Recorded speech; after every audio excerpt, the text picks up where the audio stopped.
Good afternoon. It's Monday, November 23rd. I'm Mehek Mazhar. Welcome to Sked Live. Here's what's making news today. Prime Minister Trudeau will be announcing a change to Canada's Syrian refugee plan tomorrow. Women, children, and families will continue to immigrate here, and unaccompanied men will no longer be accepted. Canadian officials are working on the ground to process the people. 900 refugees are coming to Canada each day from Turkey, Jordan, and Lebanon. The announcement tomorrow will have more details. Trudeau also has a busy schedule coming up. Federal, provincial, and territorial leaders are meeting in Ottawa today. This is the first time the premiers are set to meet in 7 years. The premiers will join Trudeau next week as Canadian delegates at the UN Climate Change Conference in Paris. Brussels is under lockdown for a third day after multiple anti-terror raids Sunday. The city is on the highest level of alert, with schools, universities, and the metro system all remaining closed for the day.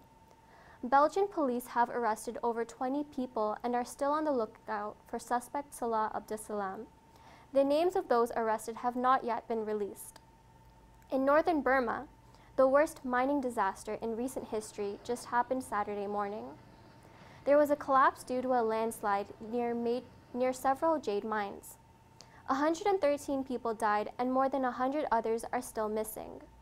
In a search for survivors, soldiers, police, and volunteers have been pulling bodies from the rubble. In Argentina, a new president has been elected.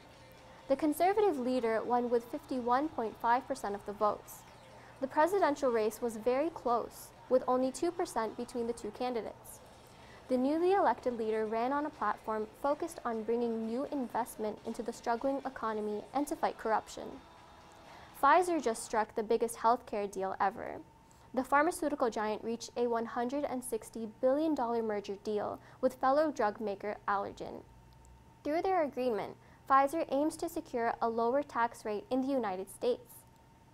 The fourth last northern white rhino in the world died on Sunday at the San Diego Zoo. Nola was a 41-year-old female whose health was deteriorating after hip surgery last week. Zoo officials decided to euthanize Nola. Northern white rhinos are extinct in the wild, but researchers at the San Diego Zoo hope to use their cousins, the southern white rhinos, for a surrogacy program. If the program is successful, zoo researchers expect northern white rhino calves to be born within 10 to 15 years. Check out skedline.com for more details on the story. In other news, the American Music Awards happened last night in LA, but a lot of the focus was on fellow Canadians. Katie Ann White has more. There was a distinct Canadian presence at the 2015 American Music Awards last night. Toronto-born artist The Weeknd was nominated for 5 awards and took home 2, including Favorite R&B Male Artist and Favorite R&B Album. Justin Bieber also took home an award for Collaboration of the Year for his hit single Where Are You Now. There were also several other Canadians who performed that night. Quebec native Celine Dion performed an emotional tribute for the Paris attacks, and Ottawa native Alanis Morissette performed alongside Demi Lovato to mark the 20th anniversary of her 1995 breakout album. As far as international successes go, Rihanna won for Favorite Female R&B Artist, and One Direction took home the biggest award of the night, Artist of the Year. We are here at Humber's Lakeshore campus to talk to students to see their reactions to the success of Canadian artists. I think it's great because we're finally being represented and taken seriously. There's more to us than, I guess, the first person I can think of is Celine Dion, who really made Canadians famous and kind of opened the door for most Canadian music artists. So with artists like The Weeknd and Justin Bieber and Drake paying more attention to Canadian music, I think that's important for myself and other Canadians kind of being represented and taken seriously in the music industry. I think it's really good. I mean, for Canadian artists, especially like The Weeknd, he kind of started off like in a small spot just out of downtown Toronto, and he's doing really great now. So I thought I was really amazed. A lot of people that I knew that used to follow him before he even got famous, so I think it was really great. Like people like Justin Bieber, I think he's gotten better because he's gotten a lot of bad rep recently because of all of his like bad stuff that he's been doing. So yeah, I think it's gotten a bit better, but I know with The Weeknd and Justin Bieber, they constantly seem to be around the top or always on the top. So I'm not sure if Americans even realize, well, they know Justin Bieber is Canadian, but I'm not sure if they realize The Weeknd is. So hopefully we're making more of an influence on the world stage, which is pretty cool. I don't know. I was surprised to see a lot of artists that came back, like Alanis Morris, and like I'm happy to see Celine Dion do some tracks. So I was like, okay, yeah. Arguably, the highlight of the night was Justin Bieber's show-stopping performance that closed off the evening. This explosion in Canadian talent has only proved the growth of the Canadian music industry. Katie Ann White, skedline.com. Thanks, Katie Ann. I'll be back with some more news later, but for now, let's head to Chris O'Brien for entertainment. Thanks, Mehek. In entertainment news, the 2015 American Music Awards took place in Los Angeles last night. J.Lo opened the show with her hit song, Waiting for Tonight, which was followed by a medley of some of this year's biggest hits. Celine Dion also did a performance, paying tribute to the victims of the Paris terrorist attacks. One Direction took home some of the biggest awards of the night, including Artist of the Year and Favorite Pop Band Duo. Both Nicki Minaj and Drake were nominated for Favorite Artist and Hip Hop Album. Nicki Minaj took home both awards. Canadian artist The Weeknd also took home 2 awards, winning Favorite R&B Artist and Album for Beauty and Behind the Madness. Taylor Swift, who's out of the country shooting music video, was nominated for 6 awards. She took home 3, including Song of the Year and Favorite Pop Rock Album. Fellow pop stars Justin Bieber and Selena Gomez were spotted canoodling over the weekend. The two met for dinner at a hotel bar where Justin serenaded Selena with his hit smashes My Girl and Sorry. The on and off again couple first started dating back in 2011. This is the first time they've been seen together in more than a year. Adele and Drake are rumored to do a remix of Drake's smash hit Hotline Bling. In a recent interview with E-Talk, Adele said she really wants to do a remix with Drake and loves the Canadian rapper. Drake responded by posting a cartoon illustration of both him and Adele with the caption, "Me and my main thing just coolin'." Only time will tell if these two stars align. Mockingjay Part 2 topped the box office this weekend. The final film in the Hunger Games installment made over $100 million in Canada and $250 million worldwide. Mockingjay Part 2 had the lowest earnings opening weekend of all films in the franchise. Hollywood actor and writer Ethan Hawke is in Toronto today to promote his new book. Rules for a Knight features a knight in battle who writes a letter to his distant children. The 4-time Academy Award-winning nominee describes his fable as a timeless guide to life's many questions. The event is happening tonight at Bay and Bloor Indigo, which includes a book signing at 7 p.m. That's it for entertainment. I'm Christopher O'Brien. Over to Camyl Buenaventura with sports. Thanks, Chris. Here are your sports headlines for the day. Suspended FIFA president Sepp Blatter said he was close to death from a stress-related illness. Blatter is serving a 90-day ban from FIFA after almost 18 years as head of the world's football body, while he is investigated for possible corruption. Swiss prosecutors are investigating whether Blatter stayed within the law when he made a $2 million payment to European football chief Michel Platini. Despite the ban, Platini is still running to succeed Blatter as FIFA president in February's election. Over the weekend, Barcelona crushed Real Madrid in El Clásico. With 2 goals from Luis Suarez, 1 from Neymar, and another by Iniesta, Barcelona dominated with a 4-0 win. The commanding victory gave Barcelona a 6-point lead in the Spanish league standings, breaking Madrid's 22-game unbeaten streak.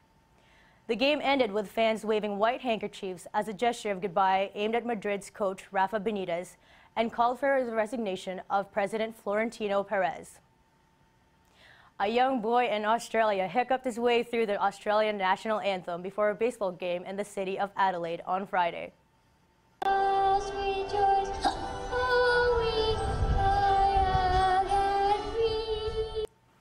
Ethan Hall was struck with hiccups as he sang Advanced Australia Fair before Adelaide Bites Australian Baseball League meeting with the Brisbane Bandits.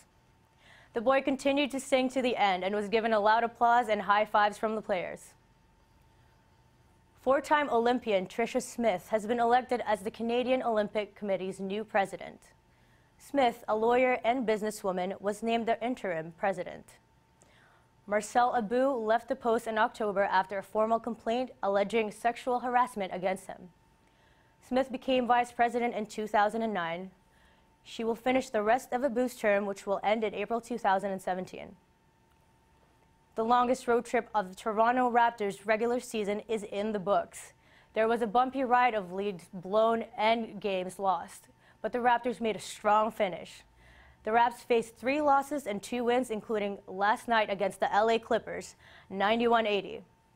Raptors coach Dwayne Casey has kept positive, saying that surviving a difficult early schedule and showing some kind of growth is almost as important as wins and losses. The Raptors' next game is at home on Wednesday night against the Cleveland Cavaliers. The Toronto Maple Leafs were shut out 2-0 by the Boston Bruins on Saturday. Zdeno Chara scored on the third period and Tuukka Rask held on for his second shutout for the season. Leafs goalie James Reimer kept the Leafs in the game with 35 saves. The Leafs will have a second shot at the Bruins tonight when they host Boston for a 7:30 start. This is Camyl Buenaventura. Back to you, Mehek. Thanks, Camille. Turning to local news, TTC commissioners are meeting today to discuss the new 2016 operating budget, which will include a number of fare hikes across the board. TTC Chair Josh Cole announced the possibility of a 5 or 10% increase for tickets, tokens, and day passes, as well as a 25-cent cash fare increase. Cole also expressed a desire to freeze MetroPass fares, which have seen an increase of 45% over the last 10 years. The fare hikes are a response to the TTC's $58 million deficit. Metrolinx says the cold weather is to blame for a switch issue that caused major delays and cancellations across the multiple lines this morning. GO customers will experience longer than normal travel times across Lakeshore West, East, Kitchener, and Stouffville lines, and are urged to find alternate routes to their destinations. While there is no exact time frame for the problem to be solved, spokesperson Anne-Marie Aikens says they hope to have the issue resolved later today. A 50-year-old woman is facing multiple charges in connection with defrauding a Toronto charity. Toronto police say that Karima Manji, property manager of the March of Dimes, has defrauded the charity of more than $800,000. Manji has worked with March of Dimes since 2005. She's scheduled to appear in court December 22nd. Finally, let's check in with Caitlin Newkinen and Ryan Swain with the weather. Thanks, Mehek. It's time to bust out those winter jackets, as we're in for a cold one today. Monday kicks off with a mixture of sun and clouds. The temperature sits at a chilly -2 degrees with a high of 2. Across the GTA, we have temperatures ranging anywhere from -6 in the west to -1 in the east. The temperatures will rise throughout the week, but be sure to bundle up. Let's head inside to the warm studio with Caitlin Newkinen, where she has your weekly weather forecast. Caitlin? Thanks, Ryan. Now let's take a look at our weekly forecast. As Ryan said, we're in for a cold one today with a high of just 3 and an overnight low of 0. Tomorrow we're looking at another partly cloudy day with slightly warmer temperatures, giving us a high of 6 with a low of 0. Wednesday, the temperatures will continue to climb as we have a high of 7 and a low of 4. And on Thursday, you can put away your winter jackets as we hit a weekly high of 9 with a low of 8. But on Friday, you're going to need to bust out your umbrellas as we're in for some showers throughout the day. We'll have a high of 9 once again, but the temperatures will drop overnight down to a -1. And that's it for our weekly forecast. I'm Caitlin Newkinen. Now back to Mehek Mazhar. Thanks, Caitlin. That's it for all of us here at skedline.com. I'm Mehek Mazhar. Thanks for joining us. We'll see you next time.